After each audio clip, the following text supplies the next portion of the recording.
Bismillahirrahmanirrahim. Alhamdulillahirabbil alamin wassalatu wassalamu ala asyrafil anbiya'i wal mursalin wa ala alihi wa sahbihi ajma'in. Subhanaka la ilma lana illa ma 'allamtana innaka antal alimul hakim. Rabbi shrah li sadri wa yassir li amri wahlul 'uqdatam min lisani yafqahu qawli. Amma ba'd. Alhamdulillah ala nikmatil Islam, alhamdulillah ala nikmatil iman, wa kafa biha min ni'mah. Alhamdulillah, segala puji bagi Allah Subhanahu wa taala yang mengaruniakan Islam iman kepada kita, mengaruniakan perkara-perkara yang baik untuk hadir di dalam kehidupan kita, memberikan segala macam hal yang akan berpotensi untuk kita bawa menuju akhiratnya Allah, yang akan menyelamatkan kita di kubur, yang akan menyelamatkan kita ketika ditimbang amal, yang akan menyelamatkan kita untuk bisa mengambil kitab kita dengan tangan kanan, yang menyelamatkan kita untuk menyeberangi siratnya Allah Subhanahu wa ta'ala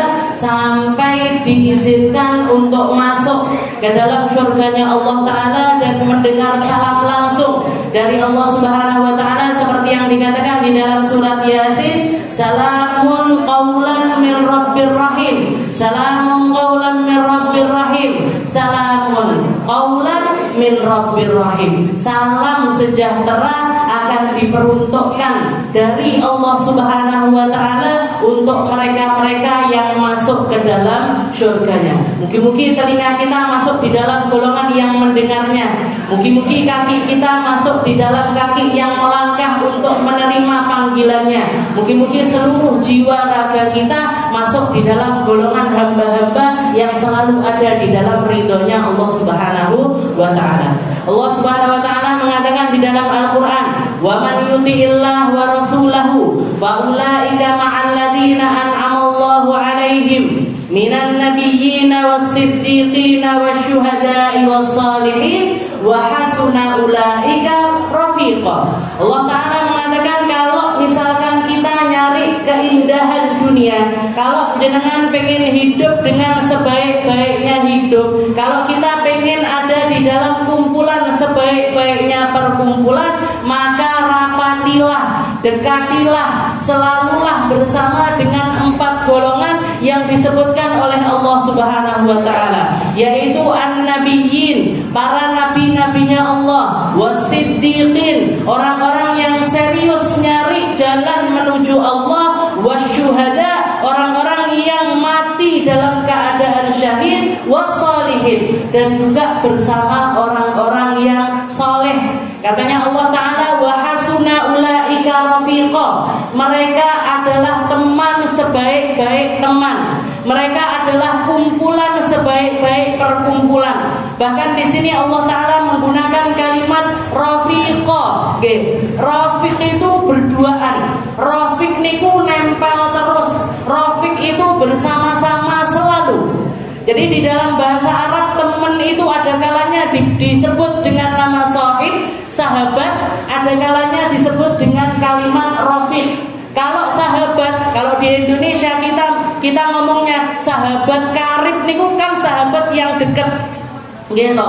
Sahabat yang jenengan kalau kemana-mana bareng, ngaji bareng, bakso ya bareng, tuku jilbab bareng, utang ya bareng. Iki biasanya konco cedek ngeten iki, sefrekuensi, sepenggal visi misinya sama, tapi di dalam bahasa Arab ada yang lebih dekat lagi daripada itu, yaitu yang dinamakan dengan rafiq. Yang dinamakan dengan rafiq. Rafiq niku napa? Nempel terus, gak pernah lepas, nempel terus kemana-mana bareng-bareng. Makanya ini kalau dari kalangan manusia kita gak akan mungkin bisa mendapatkannya. Kalau ini datang dari kalangan orang yang bernafas sama dengan kita, ini gak mungkin terjadi. Makanya ketika Rasulullah SAW, ketika beliau masih ada di negeri Makkah, ketika beliau masih di Makkah, masih banyak sekali ujaran-ujaran kebencian serta ancaman-ancaman yang datang kepada Nabi Muhammad SAW. Maka Allah Ta'ala mengatakan, menurunkan ayat yang mengatakan kepada Nabi Muhammad, wahai Muhammad, kamu akan aku lindungi, kamu akan ada di dalam perlindunganku. Maka dikatakan ketika Rasulullah SAW yang kala itu setiap harinya para sahabat-sahabat yang sudah beriman ini punya tugas sip-sipan untuk jagain Nabi. Jadi pagi jadwalnya ini untuk jaga Nabi. Siang ini, malam terutama itu dibikin sip-sip, dibikin sip-sip untuk jagain Rasulullah Shallallahu Alaihi Wasallam. Tapi begitu ayat tersebut turun, maka Rasulullah membubarkan barisan ini tadi. Rasulullah nggak butuh lagi. Katanya Nabi, cukup Allah Ta'ala yang akan menjaga diriku, cukup Allah Ta'ala yang akan ada di dalam penjagaan diriku, cukup Allah Ta'ala. Maka dikatakan para sahabat akhirnya bubar. Tidak ada lagi sip pagi, sip siang, sip sore, sip malam, itu nggak ada lagi.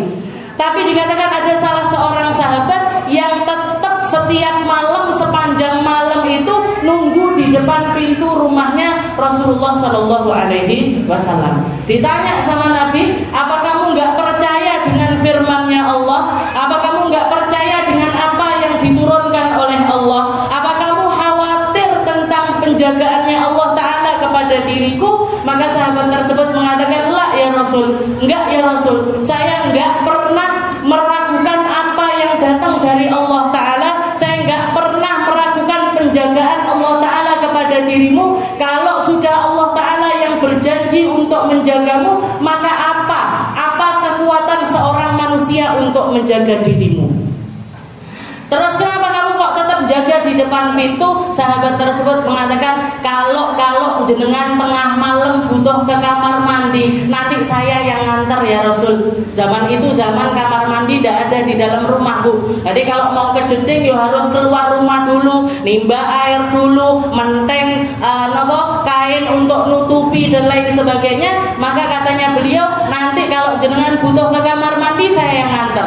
Nanti kalau jenengan butuh hajat apa, mungkin malam, tengah malam lapar, nanti saya yang nyarikan. Tak grab nih nanti ya Rasul. Apa dibujuk nih? Jadi istilahnya bilang sama Rasulullah, nanti pokoknya hajat apapun biar saya nanti yang pertama kali ada di depan pintumu. Maka Rasulullah karena tersanjung dengan perkataan sahabat tersebut, beliau mengatakan, is'al, minta kamu, minta apa saja akan aku berikan. Minta apapun nanti akan aku berikan. Maka sahabat tersebut mengatakan, ya Rasul, kasih saya waktu 3 hari untuk mikir. Kasih saya waktu 3 hari untuk mikir. Karena ini penawaran dari Nabi Muhammad, juru bicaranya Allah Subhanahu Wa Taala, yang kalau kita minta apapun lewat Nabi pasti akan dikabulkan. Kalau kita mau dapat apapun kalau lewatnya Nabi Muhammad, jalurnya Nabi Muhammad, tidak ada yang tidak mungkin untuk dipenuhi oleh Allah Subhanahu Wa Taala. Kasih saya waktu 3 hari ya Rasul.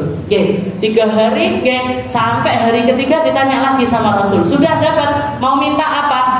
Kalau orang mikirnya jalur omah, jalur pekerjaan, minta ini itu dan lain sebagainya, maka sahabat tersebut mengatakan, ya Rasul, as'aluka murafaqataka fil jannah. Ya Rasul, mintakan kepada Allah Ta'ala agar nanti saya ini jadi rafiquka fil jannah, jadi yang gandeng terus, nempel terus, bareng-bareng terus sama Nabi Muhammad Sallallahu Alaihi Wasallam. Saya nggak minta apa-apa, saya nggak pengen dunia, nggak pengen rumah, nggak pengen kekayaan, nggak pengen tanah, nggak pengen jabatan, saya nggak minta apapun ya Rasul. Cuman satu yang saya minta, yaitu bersama denganmu selalu di dunia sampai di akhirat nanti. Dan Allah Ta'ala nggak mungkin naruh Nabi Muhammad ini di tempat yang biasa-biasa saja. Maka jawabannya Nabi, kalau gitu, a'inni ala dzalik bi kathratis sujud. Bantu aku untuk mewujudkan harapanmu tersebut dengan cara perbanyak sujud, perbanyak sholat. Jadi pengen gandeng sama Nabi, ini kudu kesel bu. Kalau pengen deket sama Rasul, ini nggak bisa pakai cara yang leha-leha. Kalau pengen bersama-sama dengan Rasulullah Shallallahu Alaihi Wasallam, maka kita harus berusaha sepenuh jiwa, mengorbankan segalanya untuk terus-terusan berusaha mendekati Rasulullah Shallallahu Alaihi Wasallam. Dan Allah Taala mengatakan, wa hasuna ulaika rafiqa. teman terbaik itu cuma 4 golongan ini. Kamu mau nyari pertemanan yang akan menenangkan, pertemanan yang kamu tidak akan dikhianati, pertemanan yang gak akan bikin kamu gelo, pertemanan yang akan bersambung sampai surganya Allah Ta'ala, gak ada, gak bisa kecuali kalau kamu mendekati 4 golongan ini. Siapa? An-nabiyina was-siddiqina wasyuhada was-salihin. Para nabi, para orang-orang yang serius, serta mereka-mereka yang mati dalam keadaan syahid. Orang-orang yang mati syahid mengikrarkan dirinya untuk hidup di dalam perjuangan. Ambil inspirasi dari orang-orang semacam itu. Kayak sahabat-sahabat kita, saudara-saudara kita yang ada di Palestina. Mereka mau kalah, mau menang tetap mulia. Mereka mau hidup, mau mati tetap mulia. Mereka dalam keadaan apapun, sengsara ataupun senang sekalipun, mereka akan selalu berada di dalam keadaan yang mulia. Hidup sebagai pejuang, mati sebagai syuhada. Hidup di dalam perjuangan melawan penjajah, perjuangan melawan kedoliman, perjuangan melawan kemunafikan, perjuangan melawan kekufuran. Kalaupun mereka mati, kematiannya adalah kemuliaan di sisi Allah Subhanahu wa Ta'ala. Dan yang mulia niki roto, mau matinya kecil panggah mulya, mau yang mati perempuan tetap mulia, mau yang mati laki-laki tetap mulia. Gak ada satupun celah dari mereka, dari orang-orang yang syahid tersebut, kecuali keindahan-keindahan. Sedangkan lawannya orang-orang Yahudi, orang-orang Zionis ini menang ataupun kalah, mereka tetap terhina. Menang ataupun kalah, mereka sudah dihinakan sama Allah Subhanahu wa Ta'ala. Menang kalah, mereka sudah dihujat oleh seluruh penduduk bumi. Istilahnya, meskipun misalkan mereka bisa melanjutkan hidup, akhirnya merdeka, duwe pekerjaan, punya harta, punya jabatan dan lain sebagainya, hatinya gak akan pernah bisa dibohongi untuk mempertanggungjawabkan setiap perkara buruk yang telah mereka lakukan terhadap penduduk Palestina. Gak mungkin enggak. Makanya banyak di antara tentaranya yang sampai stres, diimpeni terus, terngiang-ngiang di telinga-telinga mereka. Anak-anak kecil, ruh-ruhnya anak kecil Palestina ini datang meroyok mereka, nanya satu kalimat. Yang ditanya cuma satu kalimat, "Nyapo aku mau pateni? Apa kesalahanku sampai engkau bunuh?" Itu terngiang-ngiang di telinga mereka, bikin mereka stres, bikin mereka bunuh diri, bikin mereka gak tenang hatinya. Jadi neng dunia wis dihinakan, di akhirat tambah dihinakan oleh Allah Subhanahu wa Ta'ala. Setelah itu yang terakhir napa? Wassolihin, orang-orang soleh. Jenengan mau hidup tenang, mau hidup mulia, mau hidup dalam keadaan yang indah, dekati 4 golongan ini. Para nabi, ambil hikmah dari mereka, ambil ilmu dari mereka, ambil jalan hidup mereka, teladani apa yang mereka lakukan persis seperti apa yang terjadi kepada mereka. Jenengan akan dimuliakan sama Allah Ta'ala dengan pertemanan bersama para nabi-nabi tersebut. Walaupun secara jasad nggak bisa dekat, walaupun secara ketemuan ini kita nggak bisa dekat sama para nabi, tapi kita bisa mendekatinya secara rauhaniyah. Secara rauhaniyah, seperti yang diceritakan oleh Allah Subhanahu wa Ta'ala di dalam Al-Quran, ketika Allah menceritakan tentang kisahnya Nabi Allah Yunus, wa dhannun idh dhahaba mughadiban. Ketika Allah Ta'ala menceritakan Yunus ini nabi yang telah diangkat sama Allah Ta'ala, seorang rasul yang sudah diangkat sama Allah Ta'ala, tapi ketika saking sulitnya dakwah kepada kaumnya, karena Nabi Yunus ini termasuk salah seorang nabi yang diutus kepada satu kaum yang unik. Kalau nabi-nabi yang lain, mereka dakwah ditolak, mereka dakwah didustakan, mereka dakwah nggak diterima, gitu. Tapi kalau Nabi Yunus ini, beliau berdakwah itu diterima, beliau dakwah diterima, tapi tidak digape. Kenapa tidak digape ini, Bu? Tidak tinggep, tidak tinggep. Jadi kalau misalkan Nabi Yunus bikin pengajian, Bu ngaji, ya datang mantan.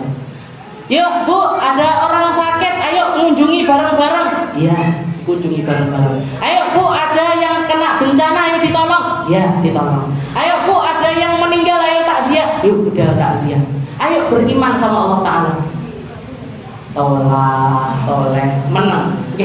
Iman yo enggak, nyelatung dia enggak. Jadi tambah bingung Nabi ini. Ya asline piye? Ya asline iman apa enggak? Ini sebenarnya yang saya sampaikan ini nyampe apa enggak? Bingung Nabi Yunus. Tapi rata-rata mereka cuman iya di depan Nabi Allah Yunus, tapi di belakangnya enggak beriman. Tapi baik-baik, bukan yang bermaksiat ini, maksiat ini, mboten.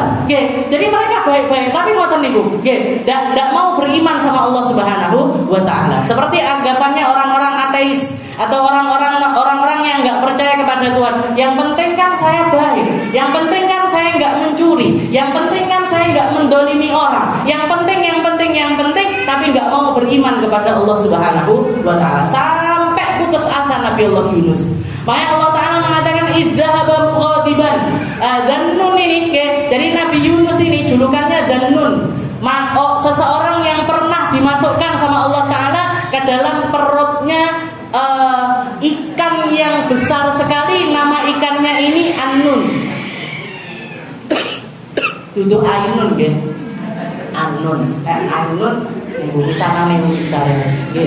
Jadi namanya Annun.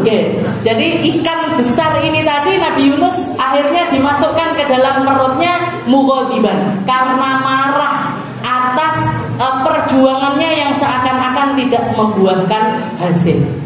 Tapi beliau nggak putus asa. Setelah dimasukkan ke dalam perutnya ikan, beliau merenungi hal tersebut dan beliau mengatakan idnada fid dulumat. Ketika Nabi Allah Yunus bermunajat kepada Allah Ta'ala, mengumumkan tentang kesalahannya, mengakui tentang keteledorannya, beliau ada di dalam kegelapan yang luar biasa, kegelapan yang nggak bisa dipikirkan pakai akal. Kalau kita masuk menyelam ke dalam laut yang paling dalam itu sudah gelap sekali.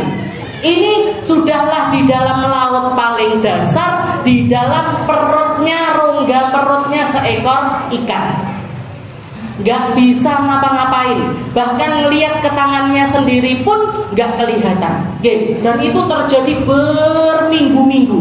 Tapi yang beliau lakukan ketika ada di dalam perut tersebut, idnada fid dulumat, la ilaha illa anta subhanaka inni kuntum minadh dhalimin. La ilaha illa anta subhanaka inni kuntum minadh dhalimin. La ilaha illa anta itu terus beliau gaungkan, itu terus diucapkan. Beliau mengatakan la ilaha illa anta, ya Allah, tidak ada Tuhan selain Engkau. Ya Allah, tidak ada yang patut disembah kecuali Engkau.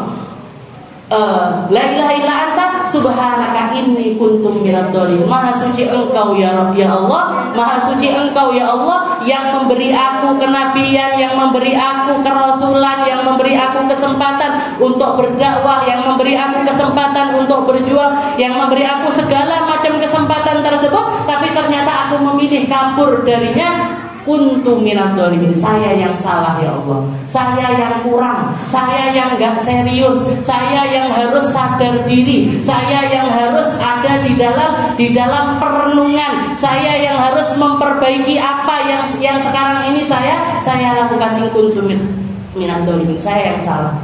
Akhirnya dikeluarkan sama Allah Ta'ala. Fa'anjainahu, maka diselamatkan. Tapi di dalam Al-Quran dikatakan Allah Ta'ala ketika menyelamatkan Nabi Allah Yunus, bukan diselamatkannya itu bukan dengan cara dikeluarkan dari ikan langsung, bukan langsung tak selamatkan, tak keluarkan dari ikan, boten, tapi diawali dengan fa'anjainahu fakashafna lahum minal gham, fanjainahu minal gham. Katanya Allah Ta'ala, saya selamatkan dia dari perasaan yang mencekik di dalam hatinya tersebut.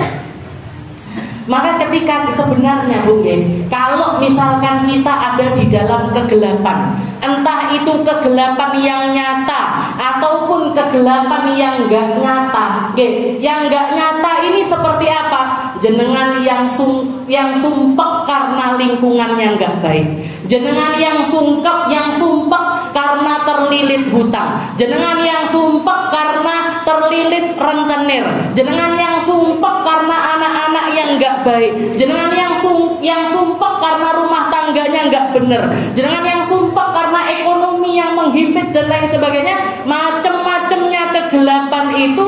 Allah Ta'ala ketika ingin menyelamatkan kita, yang disadarkan adalah hati kita. Dibikin hati kita padam, dibikin hati kita nerimo, dibikin hati kita untuk bersabar, dibikin hati kita untuk bersyukur, dibikin hati kita untuk keluar dari kesumpekan yang semisal dengan kesumpekan yang pernah dialami oleh Nabiullah Yunus. Dan sumpahnya kita ini gak ada 1/10% dari apa yang dialami sama Nabiullah Yunus. Maka kalau kita mau mengeluarkan rasa-rasa itu, pakai zikirnya Nabi Yunus. La ilaha illa anta subhanaka inni kuntu minadz dzalimin. La ilaha illa anta subhanaka inni kuntu. Terus gaungkan itu bukan cuma di lisan saja, tapi gaungkan itu di dalam hati. Wa kadzalika nunjil mu'minin. Katanya Allah Ta'ala di akhir ayat, Allah Ta'ala mengatakan seperti itulah caranya Allah Ta'ala menyelamatkan kaum yang beriman. Orang kalau beriman gak langsung, istilahnya kalau mau diselamatkan kadang-kadang gak langsung dikeluarkan dari apa? Dari keadaannya itu.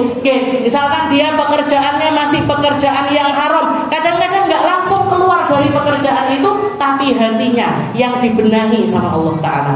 Kadang-kadang utangnya nggak langsung lunas, tapi dia dikasih sama Allah Ta'ala perasaan untuk kuat bayari utang-utang tersebut dengan hati yang lega, dengan hati yang ridho, dengan hati yang penuh merasa, ya Allah, saya yang salah, saya yang harus memperbaiki ini, saya yang harus menyelesaikannya dengan cara yang terbaik, dengan cara yang terindah dari Allah Subhanahu wa Ta'ala. Makanya urusan riba, di dalam bab kita bab riba ini, urusannya itu bukan urusan nyapo toh riba kok nggak boleh. Kan nggak ada yang kadang-kadang nggak ada yang dirugikan, sama-sama ridho, sama-sama senang, sama-sama mau melakukan transaksi tersebut. Tapi kenapa kok istilahnya azabnya dari Allah Ta'ala atau ancamannya dari Allah Ta'ala itu luar biasa keras? Seperti yang dikatakan di dalam salah satu ayat, Allah Ta'ala mengatakan yamhaqullahu riba wa yurbis shadaqat. Orang yang dalam keadaan riba atau melakukan transaksi riba, yang punya harta dari harta riba, mau tidak mau harta ini akan dilenyapkan sama Allah Ta'ala, dibangkrutkan. Kalaupun dia kaya raya dari riba, harta itu adalah harta yang akan hancur, harta yang tidak akan bawa kebaikan untuk pemiliknya. Yang merasa pemiliknya ini tidak akan dapat kebaikan dari harta-harta tersebut. Makanya orang punya harta banyak, kalau dari riba, uripei cuman kelihatannya saja yang senang, tapi hatinya hampa. Hatinya nggak ada seneng-senengnya, Bu. Ketoke mlaku-mlaku neng luar negeri, utaknya umat, atine umat dia nih, Bu. Kelihatannya tamasya sana sini, pakai baju bagus, nenteng tas bagus, sepatunya indah, tapi tidak ada kelegaan sama sekali di dalam hatinya. Yamhaqullahu riba. Di dalam ayat yang lainnya Allah Subhanahu wa Ta'ala juga mengatakan orang yang makan riba, yataqabbatuhu syaitan, dikatakan nanti di hari kiamat dia akan dibangkitkan seperti orang yang kesurupan. Jangan pernah melihat orang kesurupan. Nanti nang boten. Pernah kelihatan orang kesurupan. Apik napa boten? Orang kesurupan bengok-bengok, yang ini yang lempar, kadang buka bajunya, kadang nyobek-nyobek kerudungnya, ini itu dan lain sebagainya. Nanti orang-orang para pemakan riba atau yang di dalam perutnya masih ada sisa-sisa harta riba, dia akan dibangkitkan dalam keadaan seperti itu.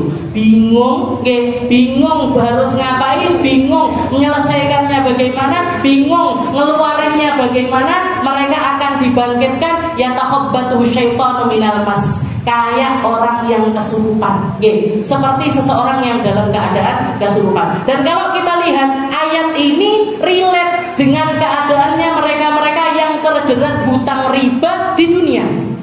Orang-orang yang yang kena jeratannya riba di dunia niku uripe wis kaya orang kesurupan.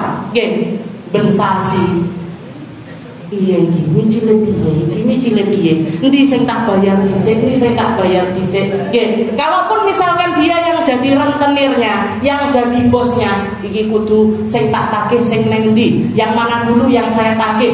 Nggawa sapa? Bodyguard-e piro? Nah, jadi dia itu hidup yang harusnya bisa tenang dengan pekerjaan, dengan harta, tapi hartanya ini malah bikin dia mumet.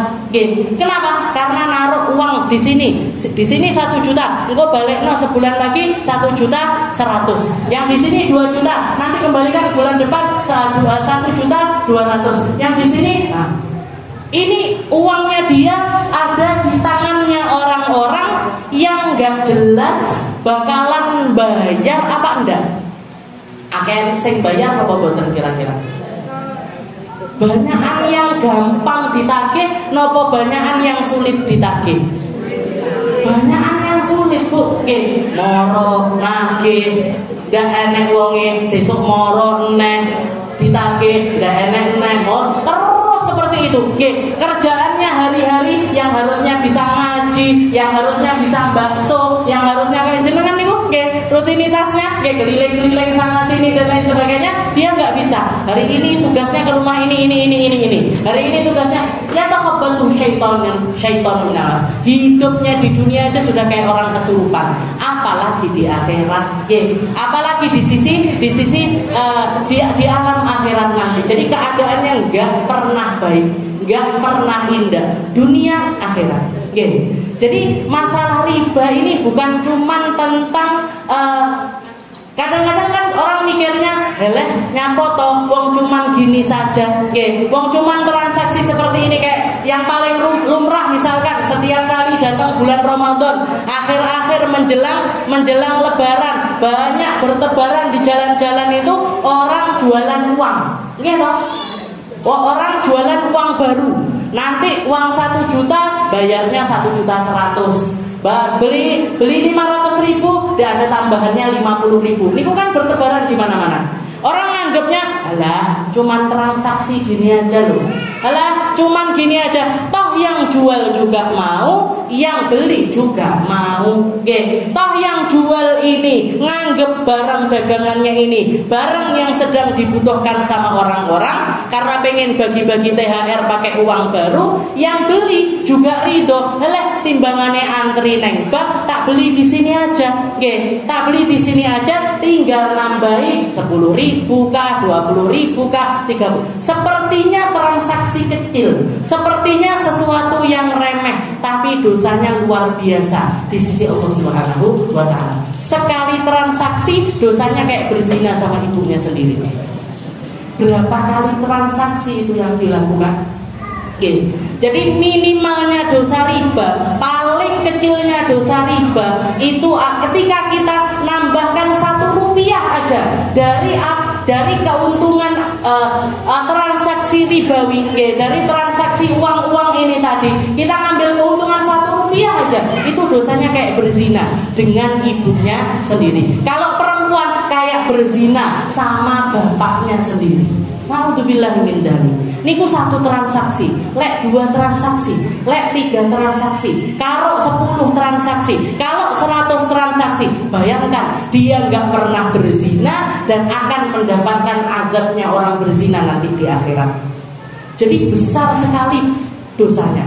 Dan Allah Ta'ala mewanti-wanti, nggak ada satupun dosa yang Allah Ta'ala sampai mengatakan yang berani-berani ngelakoni riba berarti dia berani nantang perang dengan aku, nantang perang sama Allah Ta'ala. Jenengan nantang perang satpam kompleknya ndak wani, kok dadak nantang perang Allah Ta'ala. Jadi nantang perang ndak usah satpam niku tukang parkir, Pak belut Pak, wani piro, wani jenengan, ndak berani, apalagi nantang sama Allah Subhanahu wa Ta'ala. Jadi besar sekali dosanya. Kalau terus gimana kalau ini sudah menjadi tradisi, sudah menjadi sesuatu yang biasa dan jenengan rubah titik-titik. Tapi saya butuh, Ustazah, mau beli uang baru ini gimana? Jenengan datang transaksi transaksinya yang dirubah. Cara transaksinya yang dirubah. Yang kalau dia mensyaratkan, Bu, setiap 100.000 tambahannya berapa biasanya? 10.000. Gak kebanyakan, oke. 100.000 tambahannya 10.000. Banyak berarti. Oke. Jadi dari 100.000 10.000. Misalkan jenengan memang butuh kepepet, oke. Datangi orangnya, Bu, saya butuh sama uang baru ini. Oke. Saya butuh sama uang baru ini. Tapi minta tolong, cara transaksi yang kayak gini ini hukumnya haram, nggak boleh. Lek jenengan mensyaratkan dari awal harus segini itu nggak boleh. Terus gimana caranya biar boleh? Ini saya punya uang 100.000, jenengan kasih saya uang pecah 100.000, tak bonusi 10.000 buat biaya jasa kamu ngantri di bank. Jadi tapi itu nggak masuk di dalam transaksi. Setelah selesainya transaksi, jenengan opai. Cuman tinggal ganti gitu aja. Cuman tinggal mengganti seperti itu saja, sudah berbalik dari yang haram menjadi halal, dari yang nggak boleh menjadi boleh. Tapi itu harus disuarakan. Tapi itu harus disuarakan. Bu, Pak, ngeten niki mboten barokah, kayak gini itu nggak boleh. Yang seperti ini tuh dosanya begini. Lek jenengan memang terpaksa, istilahnya karena kebutuhan banyak, nanti lebaran terpaksa jualan seperti ini, caranya jenengan ganti, Bu. Caranya diganti. Caranya ya seperti itu tadi. Kasih saya, minta tolong kasih saya uang. Kalau yang mau solihah lagi, kalau mau lebih berhati-hati lagi, suruh nyepak nek kumplung di bukan toko biasanya di pinggir jalan itu. Jadi nanti orang mau tukar dikasih yang semisalnya, terus Bu, uang jasanya jenengan masukkan ke sini, sak ikhlase. Mau ngasih 1.000 kah, mau ngasih 5.000 kah, mau ngasih 10.000 kah. Ini uang jasanya saya ngantri di bank. Tapi jangan dikasih patokan harus sekian. Kalau yang boleh ngambil untung dari awal itu cuman jual beli saja. Uang itu bukan uang emas, uang emas perak itu bukan barang dagangan yang bisa diperdagangkan dengan yang semisalnya. Ada syarat ketentuan tersendiri dari Allah Subhanahu wa Ta'ala. Karena kalau salah sedikit jatuhnya ke dalam riba. Maka di sini dikatakan syurutus sihhati bai'ir ribawi. Nah, patokannya kalau kita mau menjaga transaksi keuangan ini biar tetap berada di dalam jalan yang benar, enggak masuk ke dalam riba, ada yang namanya transaksi ribawi. Ribawi ini apa? Mata dagangan terkhusus. Mata dagangan terkhusus. Apa jenisnya? 2. Ada 2 jenis. Yang pertama adalah an-naqdan, emas perak dan yang semisal dengan emas perak. Emas perak dan yang semisal sama emas perak. Apa yang semisal dengan emas perak? Rupiah, dolar, euro, dinar, dirham, semua mata uang yang berlaku untuk bisa transaksi keuangan itu masuk di dalam kategori an-naqdan. An-naqdain 2, jadi ujung pangkalnya ada di dalam asal yang 2, yaitu emas sama perak. Emas sama perak. Yang kedua apa transaksi yang kedua? At-ta'am, makanan. Jadi nakdan, barang dagangan yang jenisnya itu emas, perak dan yang semisalnya, atau juga makanan. Makanan ini yang dimaksud makanan pokok. Makanan pokok. Gimana cara transaksinya?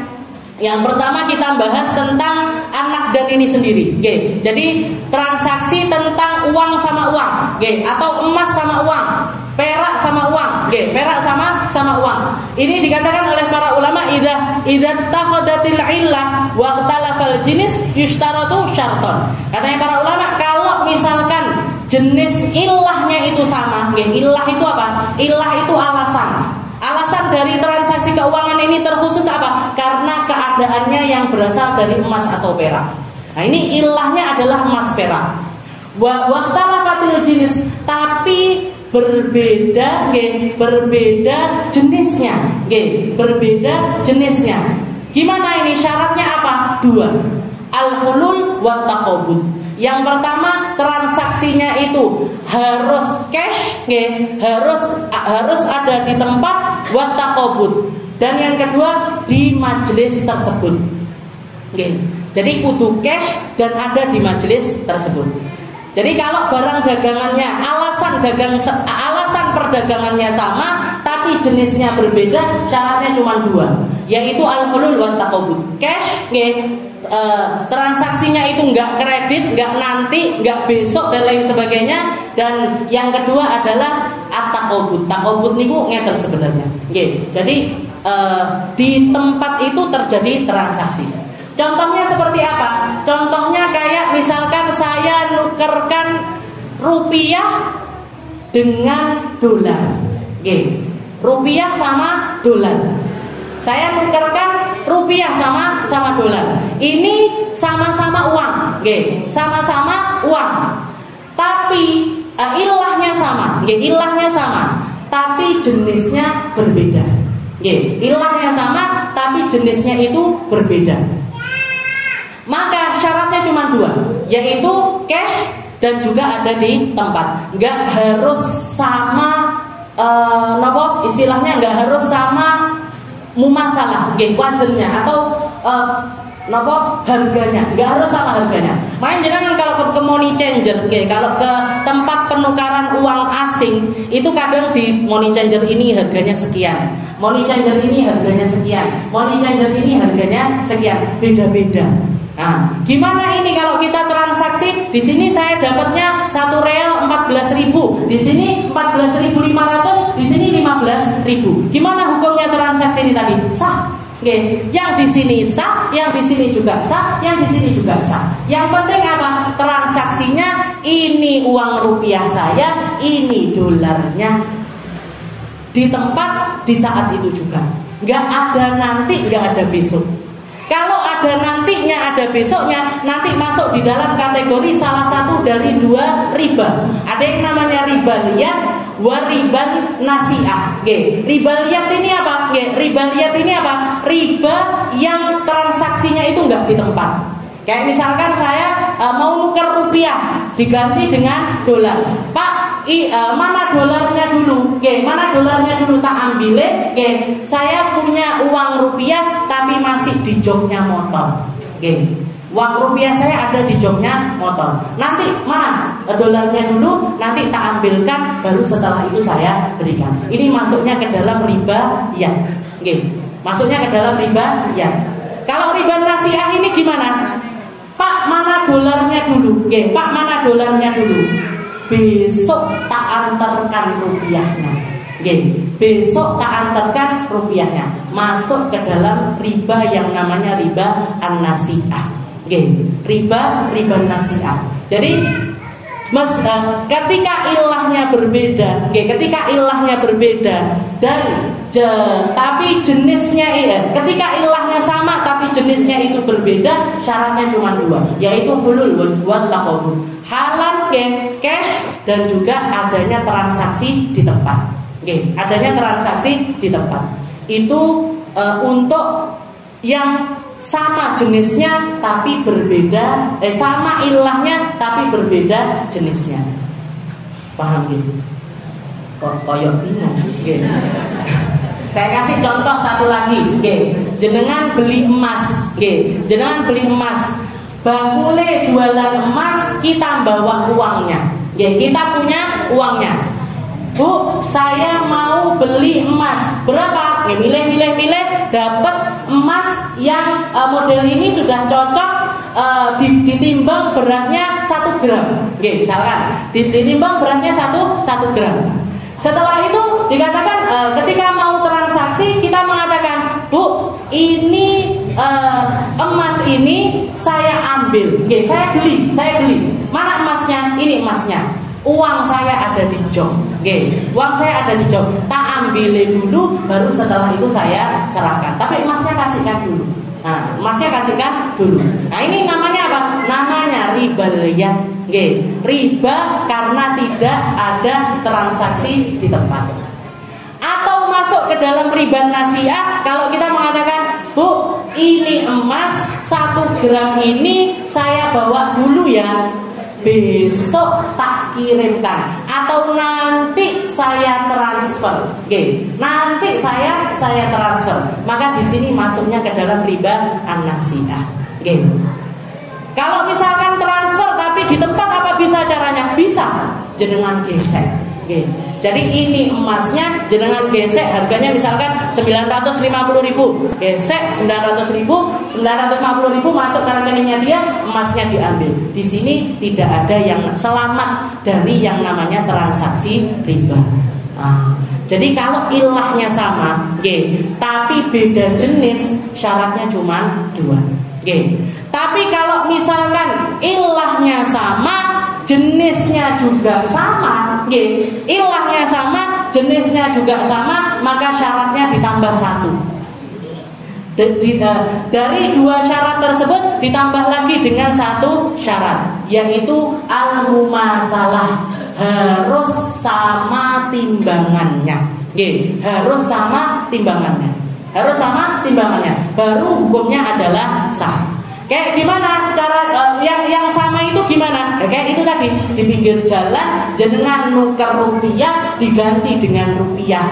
Kita ngasih uang besar 100.000 atau 50.000 diganti dengan uang pecah, diganti dengan uang pecah. Maka di sini syaratnya bukan cuman cash dan juga transaksi di tempat, tapi ditambah lagi nilainya harus sama. Nilainya harus sama. Makanya kalau ada orang keliling, biasanya ada orang keliling, uang rusak. Dia mau gantikan uang rusak pakai uang besar, tapi dipotong. Jadi misalkan dari uang rusaknya kita terkumpul 500.000, nanti digantiin sama dia 450.000. Ini riba. Ini namanya transaksi riba. Kenapa? Karena perbedaan berat. Karena perbedaan berat. Jadi kalau ilahnya sama, jenisnya juga sama, maka selain cash dan juga di tempat, maka wajib hukumnya untuk ditambah lagi dengan at-tamathul, al-mumatsalah. Begitu juga dengan transaksi makanan. Transaksi makanan saya misalkan punya beras bagus, saya punya beras bagus 1 kilo, saya punya beras bagus 1 kilo. Jangan datang Ustazah, saya ini pengen makan beras yang enak, tapi di rumah cuma ada beras kualitas nomor 2. Gimana kalau saya tukar? Jangan kasih saya beras 1 kilo, saya kasih jenengan beras KW2 ini, tapi beratnya 1,5 kilo. Jadi ditambahi 1,5 kilo. Gimana hukumnya? Riba. Jadi yang kayak gini nggak boleh. Minyak misalkan, saya punya minyak 1 liter di kualitas yang paling bagus, jenengan nukerkan dengan minyak yang biasa 1,5 liter. Ini adalah transaksi riba. Jadi kalau sama ilahnya, sama jenisnya, harus cash di tempat dan juga sama beratnya. Tapi kalau dari transaksi ribawi ini tapi berbeda ilah dan berbeda jenis, gimana? Berbeda ilah sama berbeda jenis, gimana? Maka tidak ada syarat 3 ini. Kayak gimana contohnya? Jenengan beli beras pakai uang. Jangan beli beras pakai uang. Uang ini apa ilahnya jadi ribawi? Jadi transaksi ribawi karena dia adalah asalnya dari emas. Karena dia asalnya dari emas, anak dan. Kalau makanan ilahnya apa? Alasannya menjadi transaksi ribawi apa? Karena dia adalah bahan pokok atau makanan. Makanan. Nah, karena ilah antara emas, antara uang sama beras ini tadi beda ilah dan juga beda jenis, beda alasan dan juga beda jenis, maka tidak ada syarat 3 ini tadi. Oh aman, berarti utang neng warung gak popo. Betul apa? Jadi jenengan utang di toko kelontong sebelah, gula sekilo, catet yo. Beras sekilo, catet yo. Lengo sak liter, catet yo. Boleh, tidak apa-apa, tidak masuk ke dalam transaksi ribawi. Tapi mesak nih bakule. Setelah transaksinya kecil-kecil, istilahnya makanan pokok, bandine ndak sepiro, istilahnya ulaane kudu seser, diutang bisa. Saya ngutangi bakul emas, mereka pengen snack. Jadi istilahnya anak bakul emas.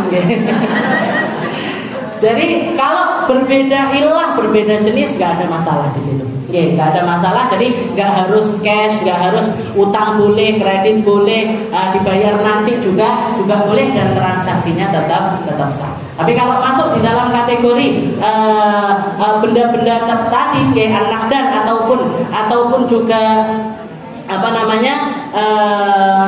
makanan, maka kalau salah transaksi akan masuk ke dalam salah satu dari 3 riba. Jadi riba itu ada 4 jenis. 3 dari segi transaksi, 1 dari segi utang piutang. 3 dari segi transaksi jual beli, 1 dari segi utang piutang.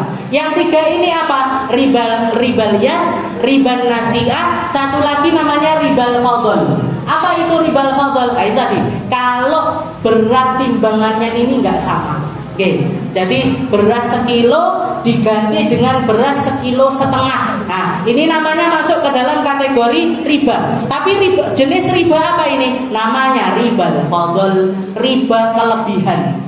Riba yang ada berat sebelah di antara salah satu dari 2 barang dagangan tersebut. Namanya ribal fadl. Jadi kalau masalah transaksi 3 macam ini: ribal fadl, ribal nasi'ah, wa ribal yad. Tinggal bagaimana transaksi yang dilakukan dari salah satu 3 transaksi tersebut. Satu lagi namanya al-qarad. Jadi ribal qarad. Ribal qarad ini gimana? Ini yang paling banyak terjadi mungkin. Jadi istilahnya riba dari segi utang piutang. Dari segi utang piutang. Ini katanya Nabi Muhammad, kullu qardin jarrada bihi naf'u fa huwa riba. Katanya Nabi, barang siapa yang ngutangi orang, atau berhutang kepada seseorang, dan salah satu di antara keduanya itu mendapatkan manfaat lebih dari transaksi tersebut, dari utang piutang tersebut, maka hukumnya masuk ke dalam riba. Masuk ke dalam riba. Kenapa? Karena utang piutang itu disyariatkan sama Allah Ta'ala dengan tujuan tolong menolong, bukan untuk dikomersilkan, bukan untuk dijadikan mata pencaharian. Jadi utang piutang itu dibolehkan. Nabi Muhammad seringkali utang juga kepada sahabatnya ataupun bahkan kepada orang non muslim sekalipun. Akan tetapi syariatnya Allah Ta'ala ini datang di dalam utang piutang ini tujuannya untuk saling tolong menolong. Makanya ketika Allah Ta'ala membahas, ketika kalian nagih utang kepada seseorang, ternyata dia tidak mampu bayarnya saat itu, di saat jatuh tempo itu belum bisa bayar, katanya Allah Ta'ala, fanadhiratun ila maisarah, kasih tambahan waktu sama dia. Kasih tambahan waktu. Jadi gampangkan untuk ngutangi.